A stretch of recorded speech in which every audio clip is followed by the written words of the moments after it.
When I speak of the Holy Spirit taking over your life, I speak of something that is beyond words, something so divine, so tender, and yet so powerful that it can never be explained fully with human understanding. For the Spirit cannot take over where there is resistance. He does not force his way into the heart. He does not demand control like the world demands obedience. He waits, ever so gently, for the moment of surrender, for the moment when a soul whispers, "Not my will, but thine be done." That whisper, my dear one, is the key that unlocks the floodgates of heaven's power. You see, there are many who long for the presence of God, who desire the miracles, the fire, the overflowing joy of the Spirit, but they hold tightly to their own way. They ask him to move, but they set conditions. They pray for his presence, yet they clutch to their fears, their pride, their own ambitions. And I tell you the truth, the Holy Spirit will not fill a vessel that is already full of self.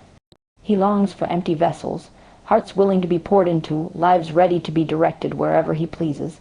That is what it means to surrender completely. Surrender is not weakness, as the world thinks. No, surrender is power. It is the place where human effort ends and divine strength begins. It is laying down the little you have, only to receive the all that he is. When you surrender, you stop striving in your own strength. You stop struggling to control the outcome of every situation. You stop worrying about tomorrow, because you know the one who holds tomorrow now holds you, and oh, the peace that comes with that! A peace that passes all understanding, a peace that no storm can steal, because your heart is anchored in the Spirit of God. But surrender is not something that happens half-heartedly. The Holy Spirit does not take part of a life. He takes all. He does not want just Sunday mornings. He wants your Monday mornings too. He does not only want your worship when the music is playing. He wants your silence when the room is still. He does not want to be invited into the parts you are comfortable with. He wants to walk into the secret places, the places no one else sees. That is where he begins his deepest work. That is where he transforms your fears into courage, your failures into testimonies, your pain into beauty. And how often do we miss him because we are afraid of what that surrender might cost? We fear losing what we think we cannot live without. But hear me, you cannot outgive God. Whatever you place into his hands, he multiplies. Whatever you release, he redeems. Whatever you surrender, he sanctifies. You lose nothing in giving everything to him. Instead, you gain life, and life more abundantly. I remember, there is a sacred sweetness when a heart finally yields. It is as if the heavens bend low and a holy stillness fills the room. That is when the Spirit comes.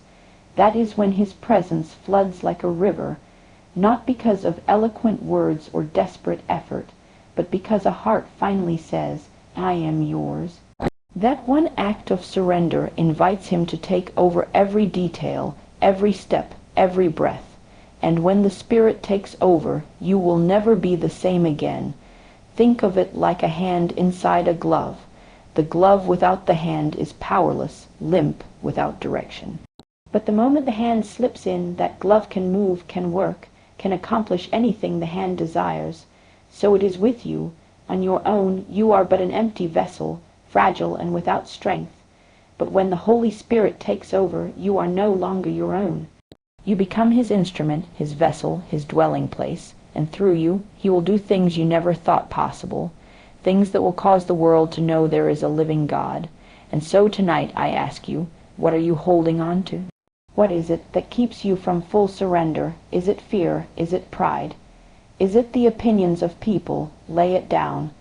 Lay it down at the feet of Jesus and let the Holy Spirit take over. For when you truly let go, when you truly surrender, you will find that the life he gives in exchange is far greater than anything you could have imagined. So, I say to you now, with all the love of heaven behind these words, yield yourself completely and let the Holy Spirit take over your life. When the Holy Spirit takes over your life, it is not a momentary experience that fades away like a passing feeling. It is meant to be a continual walk, a daily fellowship, a moment-by-moment communion with him. The Spirit does not come and go as a guest. He desires to dwell, to abide, to be closer to you than the very breath in your lungs. But how often do we treat him as though he were far away, calling only in times of need, reaching only when storms rage, forgetting that he longs to be our closest companion every single day. Walking with the Spirit is not complicated. It is not reserved for the few or the spiritually elite.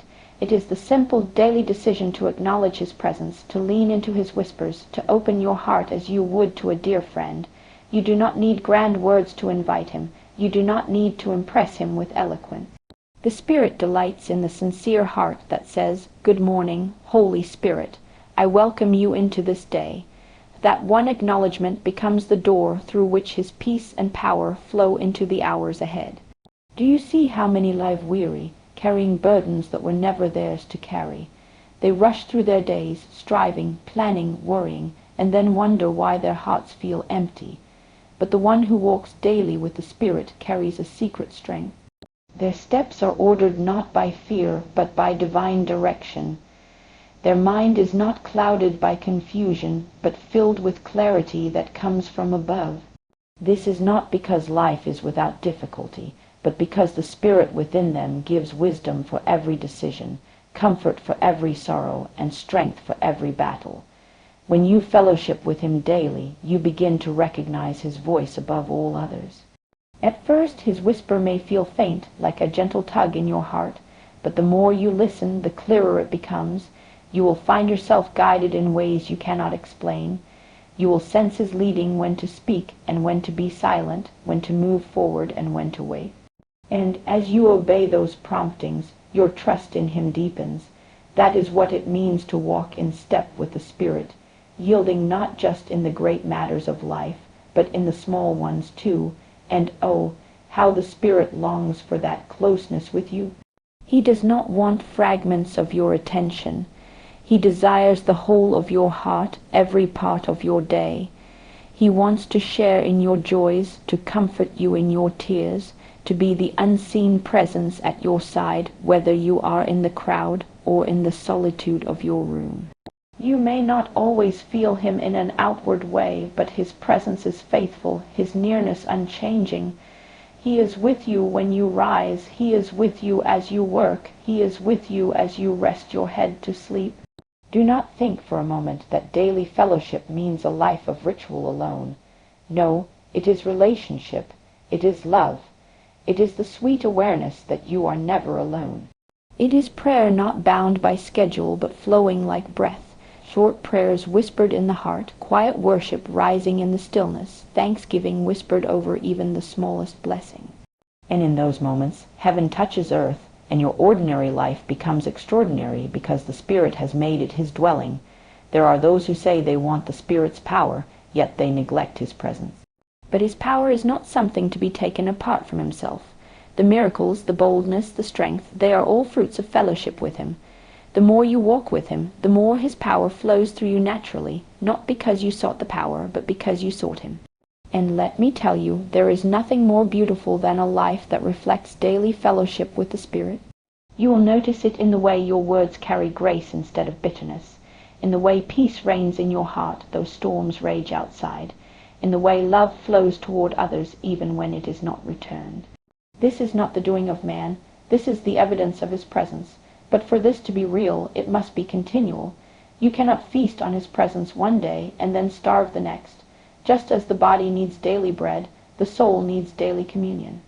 And as you remain in that fellowship, you will discover that your desires begin to change. The things of this world lose their grip, and the things of heaven become your delight. You will not only know about him, but you will know him personally, intimately, deeply. And once you have tasted of that fellowship, nothing else in this world will satisfy. So I say to you now, let your walk with the Holy Spirit be daily. Let your communion with him be unbroken. Let your heart remain ever sensitive to his whispers, for it is in that fellowship that your life is transformed and the Spirit truly takes over. When the Holy Spirit truly takes over a life, something remarkable happens. You no longer live as you once lived, you no longer walk as you once walked, and you no longer see yourself as you once did. The ordinary is exchanged for the extraordinary, because the Spirit of the living God makes his home within you, and when he abides in you, you become more than just a believer sitting quietly in the shadows. You become a vessel through which his power and his presence flow into the world. You see, the Spirit does not come simply to comfort you, though he surely does that with tenderness beyond measure. He does not come only to guide you, though his guidance is more precious than gold. He comes also to empower you, to transform you into a witness of God's glory, to let his light shine through you in such a way that others cannot help but see the reality of Christ alive in you. The moment the Spirit takes over, you become his instrument, and through your surrendered life, he reaches the lost, he heals the broken, he restores the wounded, he brings hope where there is despair. Think of the disciples, once timid, once fearful, once hidden behind locked doors. But when the Spirit filled them, their weakness became boldness, their silence became proclamation, their frailty became strength. What changed? It was not education, it was not their status, it was not their ability. It was the Spirit, and the same Spirit that transformed them is the one who longs to live through you. The world does not need more of human talent. The world needs men and women full of the Spirit, vessels through which the power of God flows unhindered. And oh, how the Spirit longs to manifest himself through yielded vessels. When he takes over, he uses your hands to touch the hurting, your voice to speak life, your eyes to see with compassion. You no longer live for yourself, but for him. And there is no greater joy than knowing you are a carrier of his presence, that everywhere you go, the atmosphere shifts, because the Spirit within you is greater than anything around you. You may not even realize it, but others will feel it. Your presence will bring peace to a room, your words will lift weary hearts, your prayers will break chains, not because of you, but because of him in you. There is a supernatural boldness that rises when the Spirit takes over. The timid one becomes courageous. The one who once said, "I cannot," suddenly finds themselves doing the impossible. You will speak words you did not plan, pray prayers you did not rehearse, step into places you never thought you could go, and you will stand amazed, knowing it was not you, but the Spirit living and working through you. That is the beauty of surrender. It takes the limitations off your life and allows the limitless God to work in and through you. And do not think this power is reserved for pulpits or platforms. No, it is for every child of God. It is for the mother praying over her children, for the man working faithfully at his job, for the student seeking direction, for the quiet soul who feels unseen. Wherever you are, if the Spirit has taken over, your life becomes a testimony. Your kindness becomes a ministry, your endurance becomes a sermon, your love becomes a miracle to someone who has never known such grace. This is what it means to be a vessel. You don't have to strive to shine. His light shines through you naturally when you are surrendered. But you must understand, this vessel belongs entirely to him. The more space he has, the more he fills. The more you yield, the more he flows. If there are areas you hold back, his power cannot fully manifest. But when you open every part of yourself, you become like a flowing river, carrying life wherever it goes. And rivers do not ask permission to move. They simply flow. That is what your life becomes, a current of his love, his joy, his healing power, reaching places you may never see, touching lives you may never know. And all of this is not for your glory, but for his. When people look at you, they should not say, "What a great person." They should say, "What a great God," because the Spirit in you always points to Jesus, always exalts him, always magnifies his name.